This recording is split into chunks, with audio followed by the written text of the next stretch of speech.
Hi, Lily, how are things at the office? Hi, Tony. How are you? Can you please stop and pick up extra paper for the computer printer?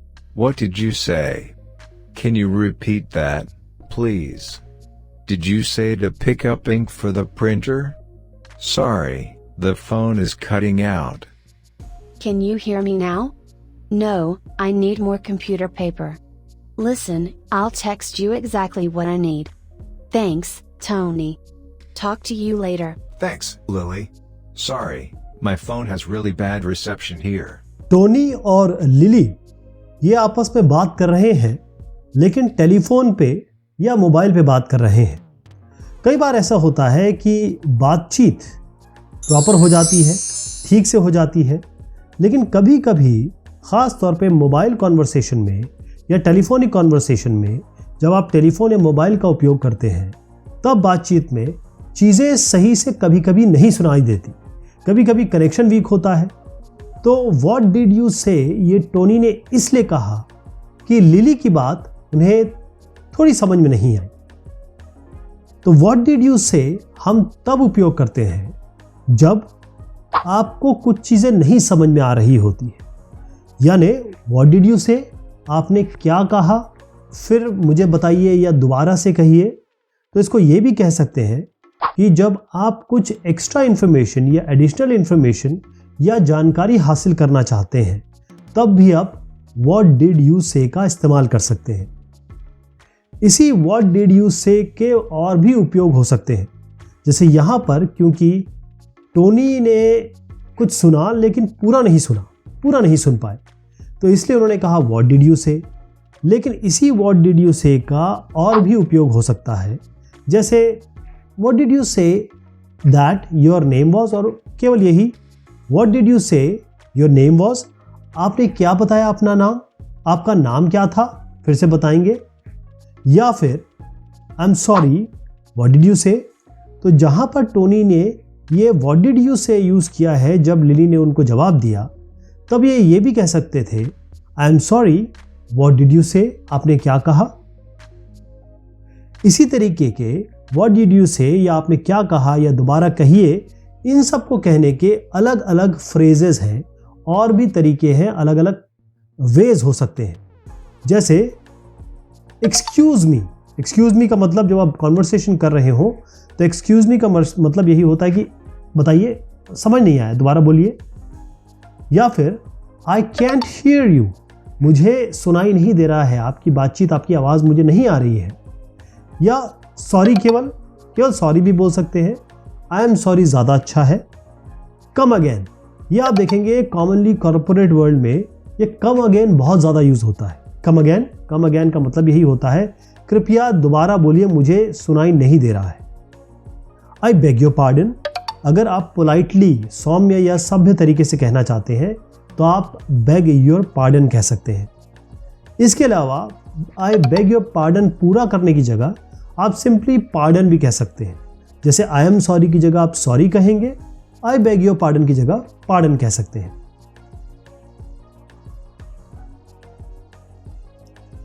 जब दो लोगों की बातचीत होती है तो कई बार आप कई चीज़ें नहीं सुन पाते हैं या समझ पाते हैं, तो आप ये कहते हैं can you repeat that please, क्या आप दोबारा इसे बोलेंगे या बोलेंगी।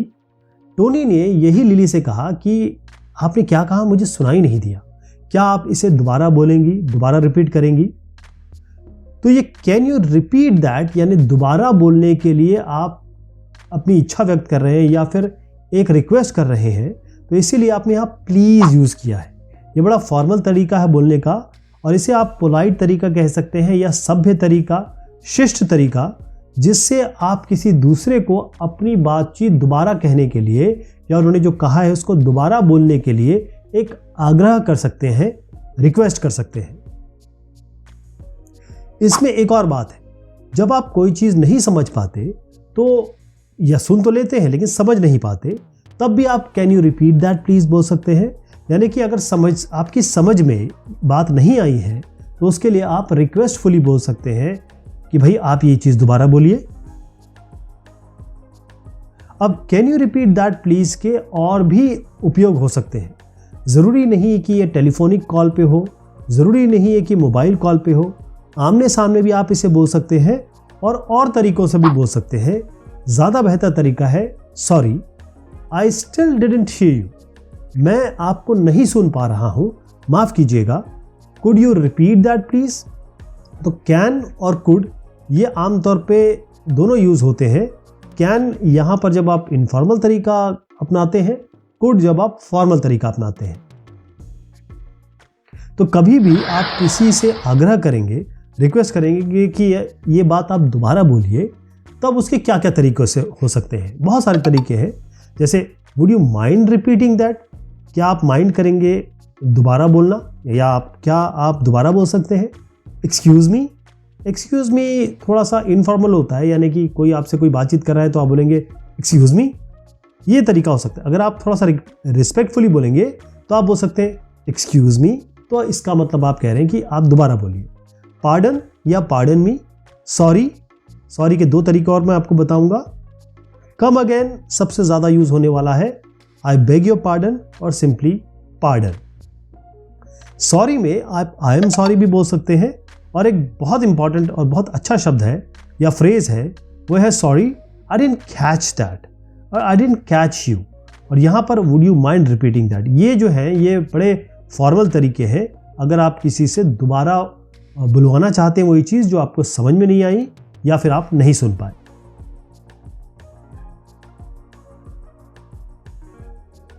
जब दो लोगों की कॉन्वर्सेशन हो रही होती है, खास तौर पे फ़ोन पे या टेलीफोन पे, मोबाइल पे, तो क्योंकि सिग्नल कई जगह पे ख़राब होता है या सही नहीं होता है या सिग्नल नहीं मिल रहे होते हैं, जैसे आपके बेसमेंट में, जैसे आपका कोई ऐसा जगह है या ऐसा कोई पोर्शन है जहाँ पर सिग्नल्स नहीं पहुँच रहे हैं, या आप मान लीजिए किसी जंगल के थ्रू जा रहे हैं, वहाँ आपकी ठीक से बात नहीं हो पा रही है, बार बार सिग्नल कट रहा है, तो वहाँ पर आप बोलते हैं sorry the phone is cutting out.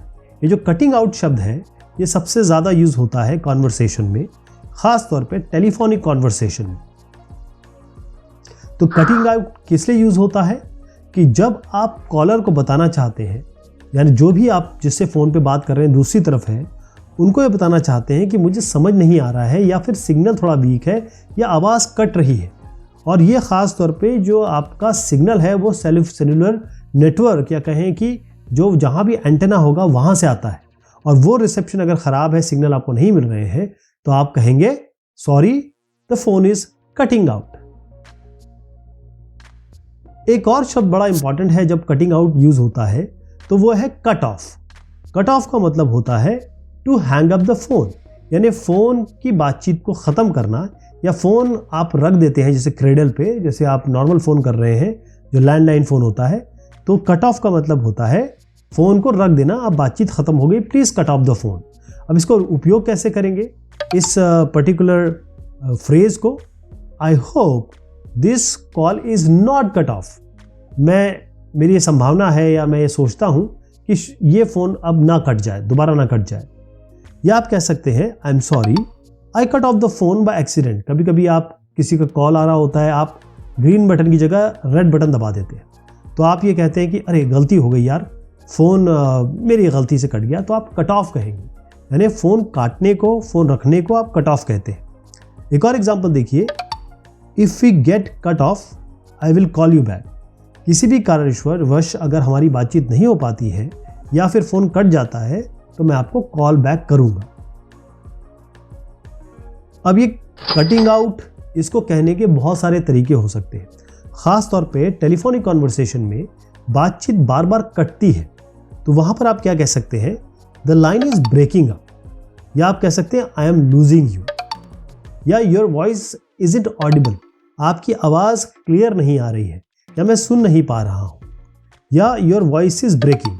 Isn't audible is breaking का मतलब सेम है कि our conversation, our mobile conversation is cutting out और कटिंग ऑफ, राइट।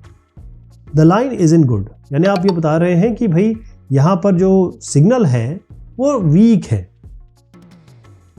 अब ये भी हो सकता है कि फ़ोन कट जाए, डिस्कनेक्ट हो जाए, तो आप जब डिस्कनेक्ट होता है तो ख़ास तौर पे पुअर रिसेप्शन या फिर पुअर सिग्नल के कारण, ख़राब सिग्नल के कारण तो आप कहते हैं द कॉल जस्ट ड्रॉप्ड और द कॉल ड्रॉप्ड।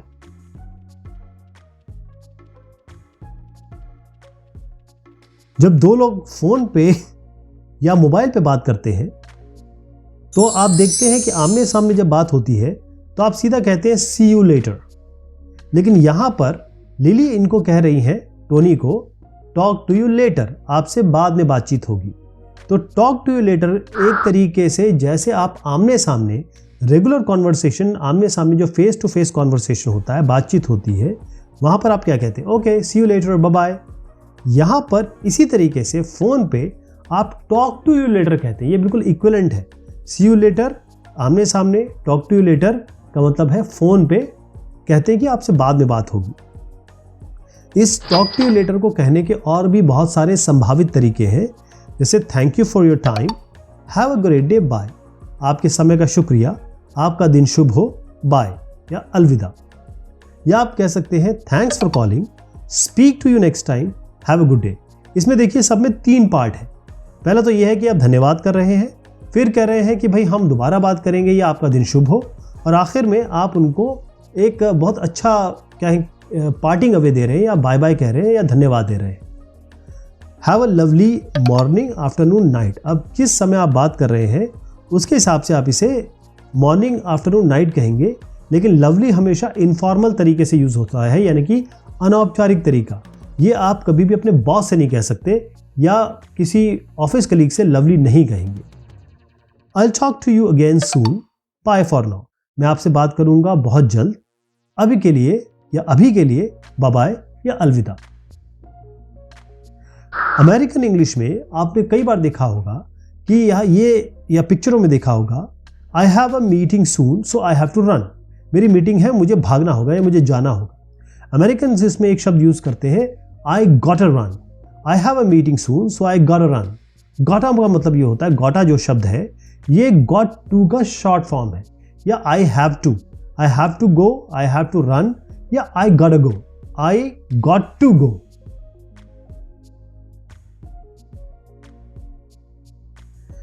जब फोन पे आप कॉन्वर्सेशन करते हैं, जैसे लिली और टोनी यहां पर बातचीत कर रहे हैं, तो कई बार सिग्नल बहुत वीक होते हैं, खास तौर पे ऐसी जगह जहां सिग्नल नहीं पहुंच रहे हो, जैसे आपका बेसमेंट हो गया, या फिर आप ऐसी जगह पे हैं जहां बहुत सारे पेड़ हैं, या रिसेप्शन नहीं मिल रहा, यहाँ एंटीना ही ना हो, या उस सर्विस प्रोवाइडर की सर्विस ना हो, तो बैड रिसेप्शन इस समय यूज होता है। बैड रिसेप्शन का मतलब ये होता है कि वहां पर जहां पर cellular service, mobile service available नहीं है, या उनके वहां पर टावर नहीं लगे हैं, और ख़ास तौर पे सेल फोन पे इस नेटवर्क में बार बार कॉल कट सकती है, कट आउट हो सकती है, कट ऑफ हो सकती है, और सुनने में परेशानी हो सकती है। तो जब भी सिग्नल स्ट्रेंथ कम होगी, वीक होगी, आपको रिसेप्शन ख़राब मिलेगा, इसे बैड रिसेप्शन कहते हैं।